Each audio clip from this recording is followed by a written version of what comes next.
A powerful new missile roars off a launch site in Russia, a potential threat to America, along with Russian rhetoric chilling echoes of the Cold War happening right now. Let's go to our Pentagon correspondent, Barbara Starr. Barbara, the Cold War is supposed to be over, right? Well, it's supposed to be over, Wolf, but now a new missile move by Moscow. Russia said it test-fired a new intercontinental ballistic missile designed to defeat the U.S. missile defense system. The Russian missile has multiple warheads. Each can hit a separate target, hard for the U.S. to defend against.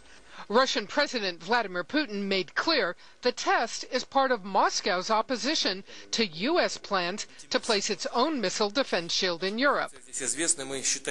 We consider it harmful and dangerous to turn Europe into a powder keg and stuff it with new types of weapons.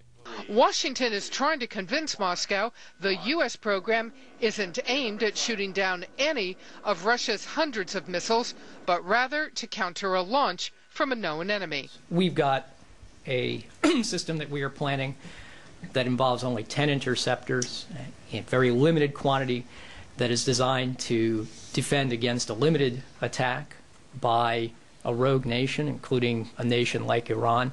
President Bush isn't backing down.